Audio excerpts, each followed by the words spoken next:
Kita lanjut bahas BTTH Dunia Para Dewa episode 107. Oke lah, gak usah banyak meng, kita langsung masuk aja ke pembahasan.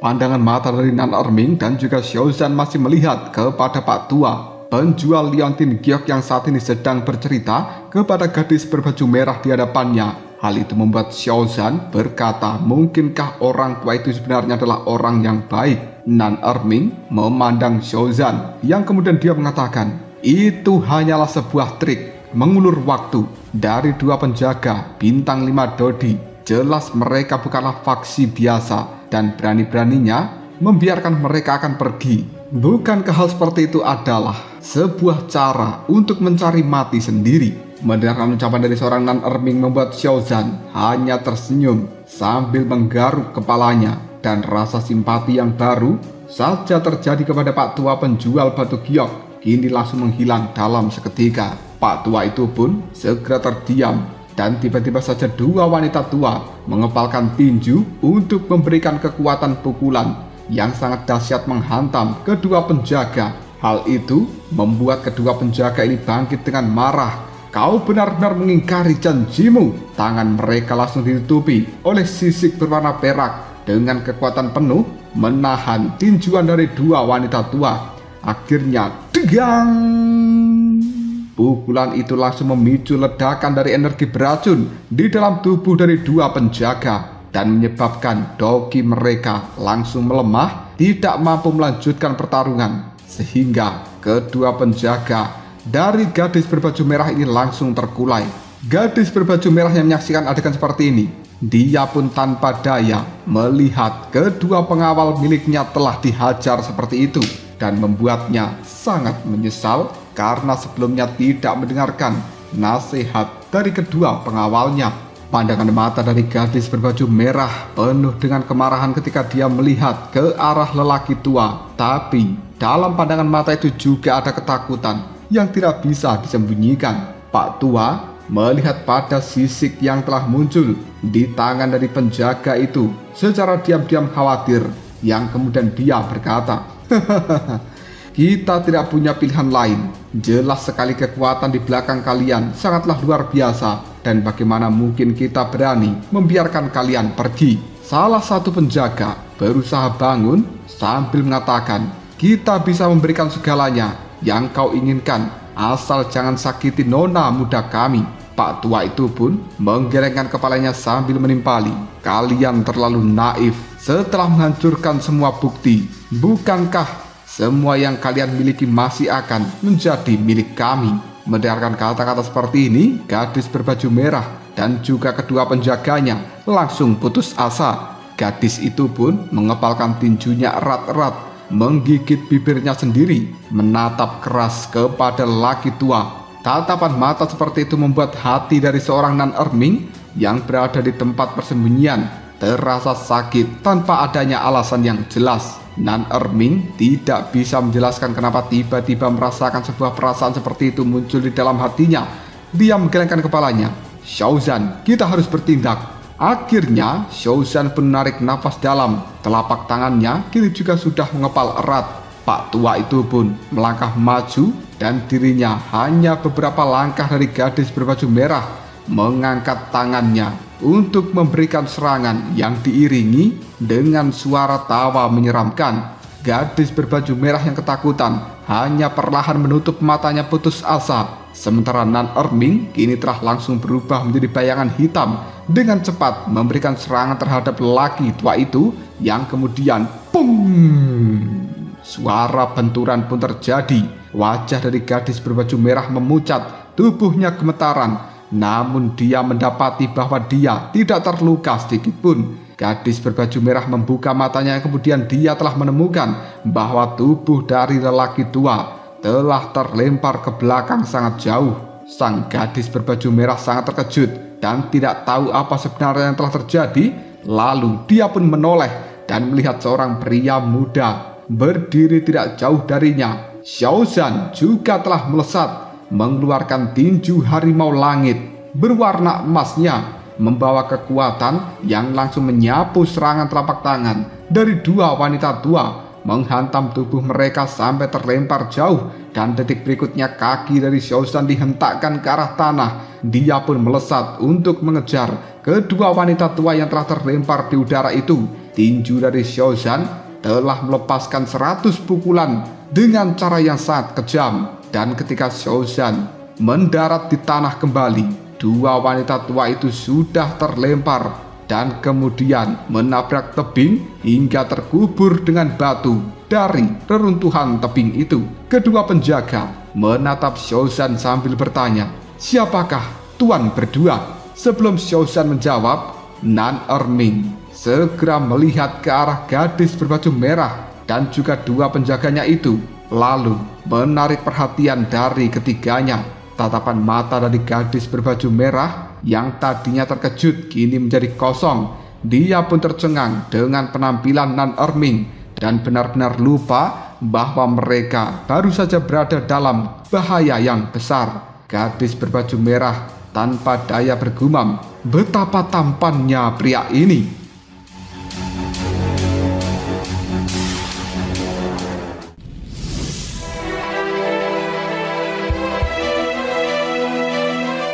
Xiaozan yang berdiri di dekatnya awalnya terkejut, langsung membungkukkan badannya dan tertawa terbahak-bahak. Nan Erming merasa sangat malu dan keringat dingin mengalir di dahinya. Nan Erming pun kemudian berkata, "Kau sedang memuji ketampananku atau mengejekku? Hei nona muda, apakah seperti ini caramu menggambarkan seorang pria?"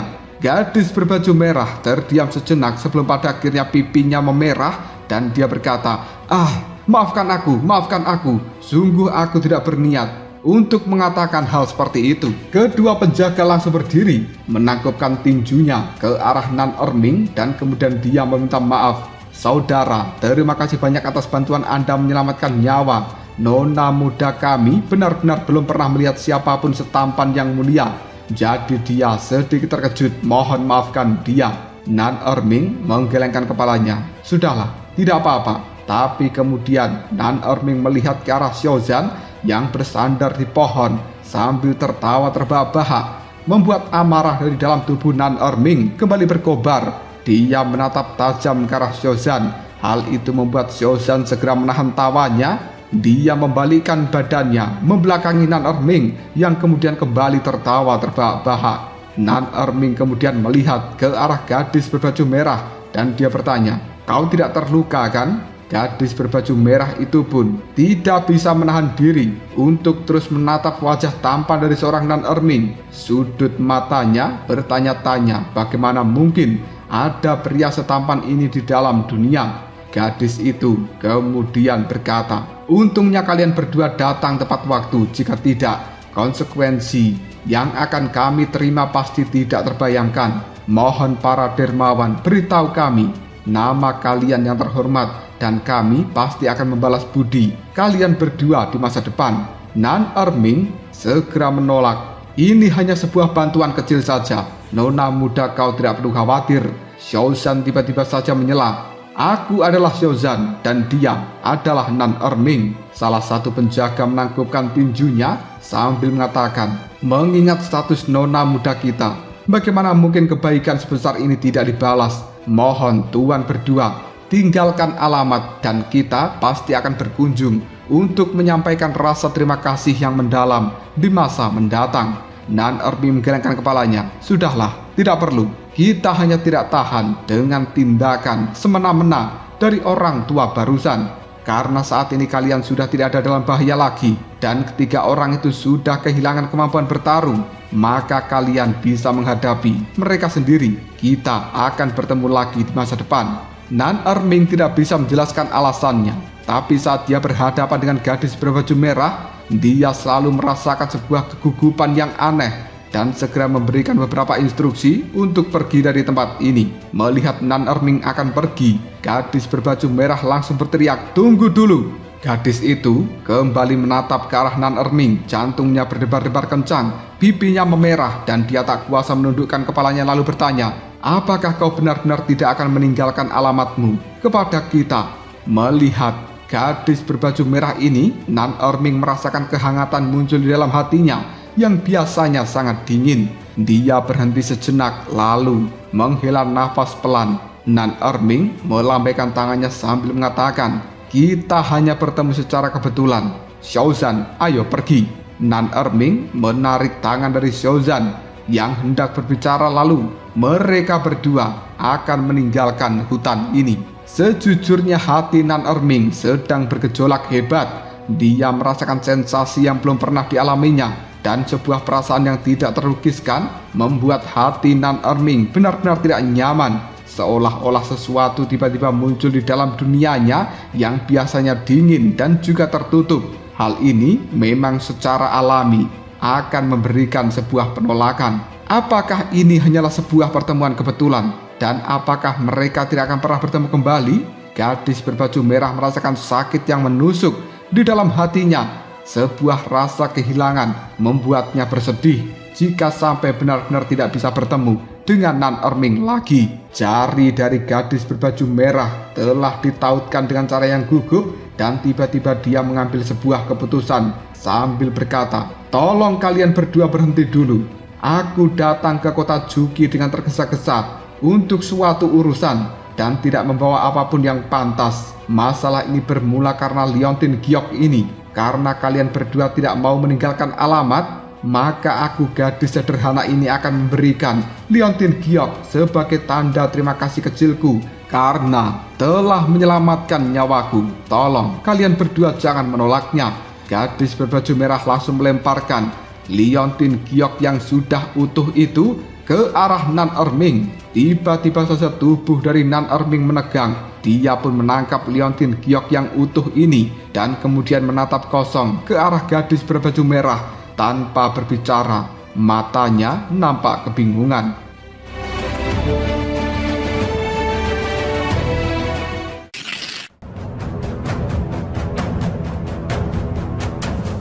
Xiaozan mengerutkan keningnya. Kalian mempertaruhkan nyawa demi Liontin Giok ini, lalu bagaimana mungkin kita bisa menerimanya? Lalu apa bedanya kita dengan ketiga penjahat itu? Gadis berbaju merah langsung menimpali perkataan Xiaozan. "Jika bukan karena kalian, kita pasti sudah kehilangan nyawa, dan mungkin kita tidak akan pernah bertemu lagi di masa depan. Jika kau tidak menerimanya, apakah kau ingin aku merasa bersalah seumur hidupku?" Tatapan mata gadis berbaju merah melihat ke arah Nan Erming seolah mengandung permohonan, "Tolong, jangan tolak pemberianku lagi." Nan Erming pun melunak dan dia hanya bisa menganggukkan kepalanya sambil berkata, "Jika begitu aku dengan hormat menerimanya." Lalu Nan Erming menangkupkan kedua tangannya.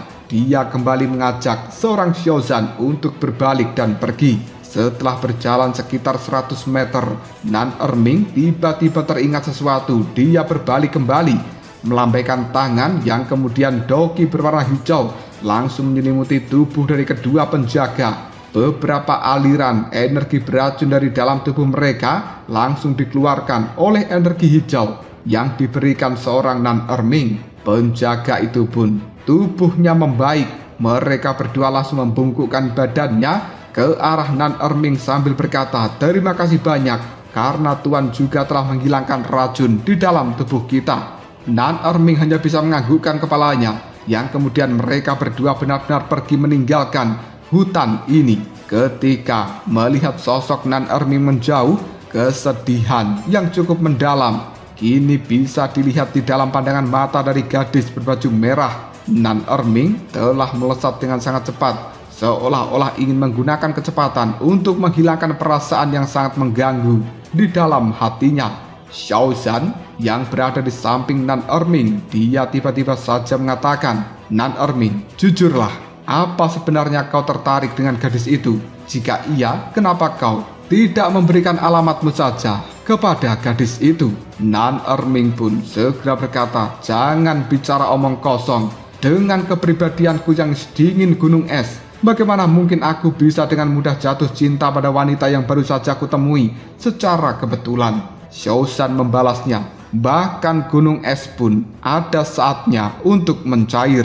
Nan Erming segera menggelengkan kepalanya. Jika kau mengucapkan satu kata lagi, aku tidak keberatan untuk berkelahi denganmu. Xiaozan dengan enggan, dia berkata, baiklah, aku takut padamu. Tapi kenapa kau benar-benar tidak mau meninggalkan alamatmu kepada gadis itu?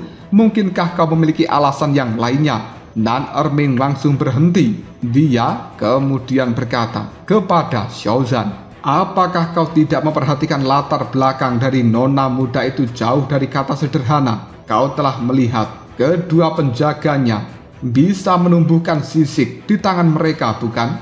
Hanya sedikit orang dari ras Yao yang bisa menumbuhkan sisik seperti itu. Namun sebenarnya aku curiga bahwa mereka bukan berasal dari ras Yao, melainkan berasal dari keluarga binatang ajaib. Xiaozan cukup kaget. Apa? Keluarga binatang ajaib? Aku dengar mereka adalah kekuatan yang sangat menakutkan dan juga misterius, jarang terlihat di dalam dunia ini. Lalu bagaimana mungkin mereka bisa muncul sekarang? Nan Erming menggelengkan kepalanya. Itu hanyalah dugaanku saja. Selain itu, kekuatan dari Tuan Muda Xiaoyan baru saja meningkat, dan kita juga tidak mengetahui latar belakang sebenarnya dari gadis itu. Jadi kita harus berusaha untuk tidak menimbulkan masalah bagi Tuan Muda Xiaoyan. Xiaozan kemudian mengatakan, tapi bukankah kita telah menyelamatkan nyawa mereka? Pasti hal ini tidak akan membawa masalah apapun. Nan Erming pun segera menimpali. Hubungan antar kekuatan besar itu tidak sederhana seperti apa yang kita bayangkan. Untuk mendapatkan rasa hormat mereka, hal yang paling penting adalah memiliki sebuah kekuatan yang bisa menyaingi kekuatan di belakang dari gadis itu. Oleh karenanya, sebelum Tuan Muda Xiaoyan benar-benar menjadi orang yang sangat kuat, kita harus berusaha untuk tidak terlalu menonjol, terutama jika gadis itu benar-benar berasal dari keluarga binatang ajaib yang mampu memerintahkan ribuan binatang iblis. Warisan mereka yang mendalam berada di luar imajinasi dari kita. Jadi harus berhati-hati. Xiaozan kemudian mengatakan, jadi kita akan melewatkan kesempatan bagus ini? Tidakkah menurutmu sayang sekali? Nona muda itu selain cantik, dia juga baik. Nan Erming melihat Xiaozan dengan pandangan mata yang dingin. Apakah kau benar-benar ingin mencari masalah denganku? Kata-kata seperti ini membuat bulu ketek dari seorang Xiaozan merinding. Xiaozan kemudian mengalihkan pembicaraan. Baiklah, jangan bicarakan itu lagi. Namun kau juga jangan sampai menyesal di kemudian hari. Saat ini cepat lihat Liontin Giok itu. Aku sangat penasaran.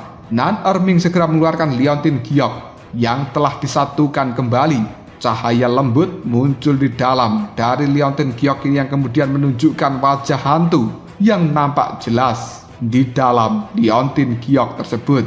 Selain kekuatan mengerikan dan tidak terjelaskan yang terpancar darinya, sudah tidak ada reaksi yang lain.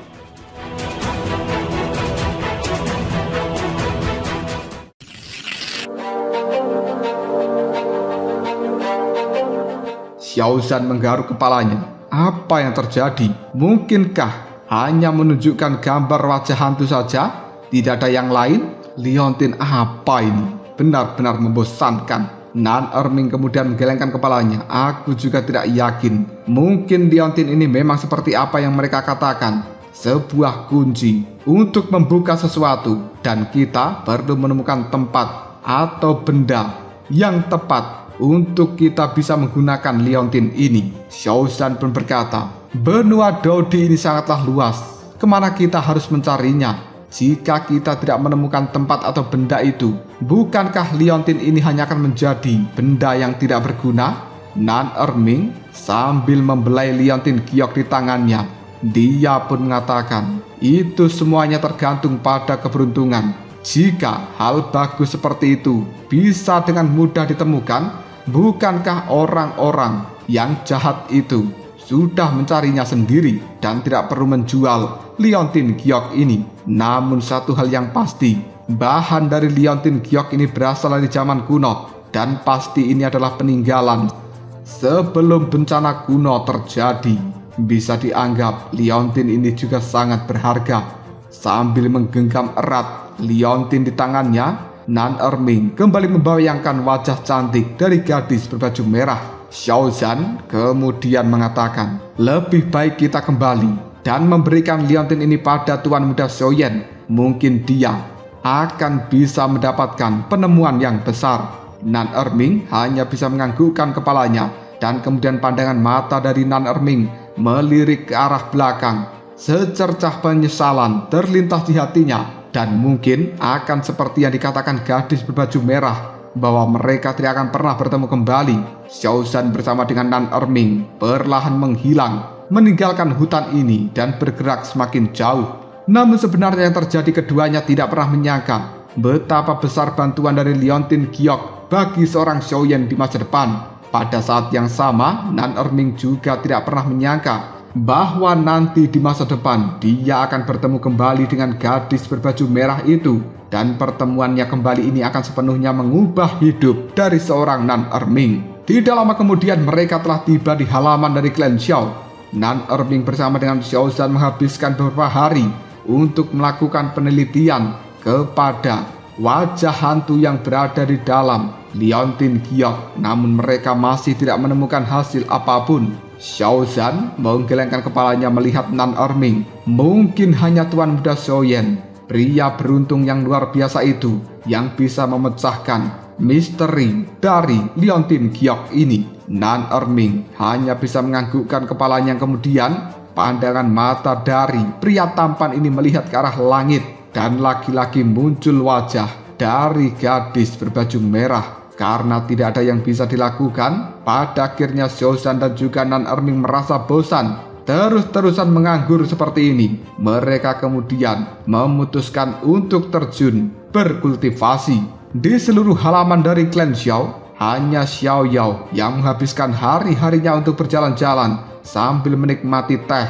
Nampaknya menjalani kehidupan dengan cara yang sangat santai, tapi sebenarnya di dalam hati dia cukup cemas karena Zhenny telah mengirimkan bahan-bahan untuk membuat pil pemakan jiwa kepada Xiaoyan, dan Xiao Yao sedang menunggu pil pemakan jiwa buatan Xiaoyan itu. Waktu telah berlalu dalam sekejap mata. Musim semi berubah menjadi musim dingin. Halaman klan Xiao tetap damai seperti biasanya. Hanya sesekali pil petir akan muncul di langit dengan cara yang luar biasa. Namun hal seperti itu tidak lagi menjadi sebuah keheranan bagi orang yang terbiasa dengan aktivitas alkemis yang dilakukan oleh Xiaoyan. Keesokan harinya, pintu ruang alkemis dari Xiaoyan terbuka, yang kemudian Xiaoyan melangkah keluar dari dalamnya. Sementara Long Yi sudah kembali memasuki pagoda emas. Dia telah banyak menyerap kekuatan dari petir-petir yang ada di langit, sehingga butuh waktu bagi Xiao Yi untuk menyerap kekuatan petir ini sepenuhnya. Dan mungkin setelah dia kembali keluar dari dalam pagoda emas, kekuatannya pasti akan menerobos ke tahap menengah bintang 4 Dodi. Xiaoyan kini telah masuk ke dalam aula utama dari klan Xiao, bersandar di kursinya, meregangkan badan karena dia terlihat cukup kelelahan. Kabar tentang Xiaoyan yang telah keluar dari dalam ruang alkemis pun langsung menyebar di seluruh halaman klan Xiao ini. Selain bayangan ungu dan juga Lang Tian yang masih di dalam sebuah kultivasinya, membuat yang lain segera berbondong-bondong untuk menuju ke aula utama. Xiao Yao merupakan orang yang pertama memasuki ruangan ini. Pil pemakan jiwa adalah hal yang berkaitan dengan apakah kekuatannya bisa pulih atau tidak. Hal itu memberikan sebuah kecemasan di dalam hati dari Xiao Yao. Tak lama kemudian, Kaisar Iblis King Haoran dan juga yang lainnya, mereka juga telah tiba lalu duduk bertukar sapa, dan detik berikutnya pandangan mata mereka semuanya tertuju ke arah Xiaoyan, ingin melihat apakah pil pemakan jiwa benar-benar efektif untuk melawan segel pemakan jiwa di dalam tubuh tetua Xiao Yao.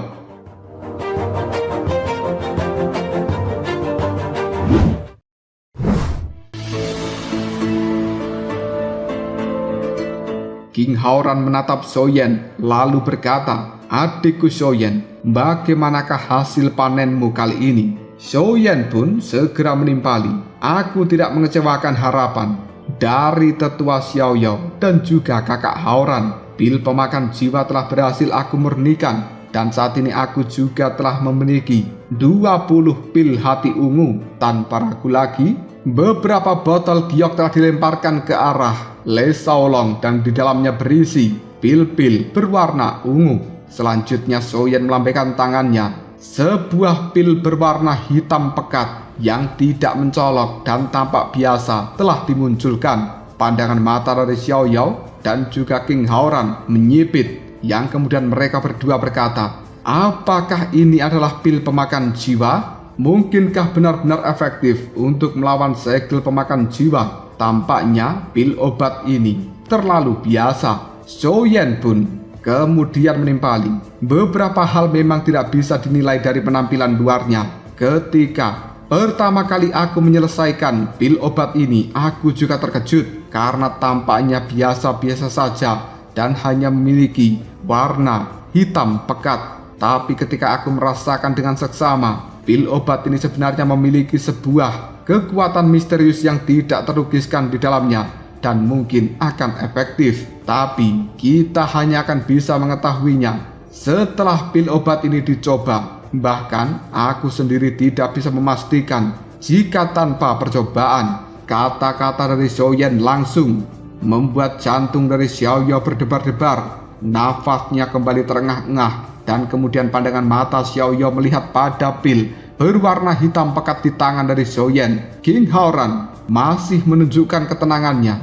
Dia juga sangat penasaran apakah pil pemakan jiwa efektif melawan segel pemakan jiwa. Selama Xiaoyan melakukan pengasingan diri dalam proses alkemis, King Haoran telah mengerahkan sejumlah besar untuk melakukan penyelidikan tentang segel pemakan jiwa. Tapi pada akhirnya penyelidikan itu tidak menemukan petunjuk apapun selain mengarah kepada klan iblis jiwa. Dan selama ini klan iblis jiwa bersama dengan klan iblis darah, mereka selalu berselisih dalam beberapa tahun terakhir karena status King Haoran sebagai seorang kaisar iblis yang baru telah membuat klan iblis jiwa secara terbuka melakukan penentangan terhadap klan iblis darah. Mereka membentuk kekuatan yang cukup besar di dalam ras iblis dan tanpa bukti yang meyakinkan sulit untuk melakukan penyelidikan. Akhirnya membuat petunjuk-petunjuk itu pun langsung terputus. Meskipun klan iblis jiwa tidak berani secara terbuka berkultivasi tentang teknik kultivasi pemakan jiwa, namun melatih hal seperti ini secara diam-diam bahkan lebih sulit untuk dicegah. Oleh karenanya, antisipasi King Haoran terhadap pil pemakan jiwa apakah efektif melawan segel pemakan jiwa sebenarnya juga tidak kalah dengan antisipasi dari seorang Xiao Yao. Xiaoyan menatap Xiao Yao yang penuh semangat, lalu dia berkata, "Leluhur, kenapa Anda tidak meminumnya saja saat ini? Biar kita semuanya yang ada di dalam tempat ini bisa melihat bagaimanakah reaksi yang akan dimunculkan." Xiao Yao langsung tertawa, baguslah aku akan meminumnya sekarang juga." Tanpa ragu lagi Xiao Yao mengambil obat berwarna hitam pekat di tangan dari Xiaoyan dan dia pun memasukkan ke dalam mulutnya. Semua orang menahan nafas. King Mu'er bersandar di samping dari Xiaoyan yang kemudian dia berkata, "Pembohong kecil, aku benar-benar gugup." Xiaoyan bertanya, "Apa yang membuatmu gugup?" King Mu'er pun menimpali, "Selama ini kakak khawatir tentang segel pemakan jiwa. Jika pil pemakan jiwa ini berhasil, maka kakak Haoran pasti akan jauh lebih tenang." Ketika mendengarkan ucapan dari King Mu'er, Xiaoyan pun memandangnya dan kemudian hatinya berdebar. Tampaknya di balik sifat nakal dari seorang King Mu'er, dia juga memiliki sifat yang perhatian dan juga hangat.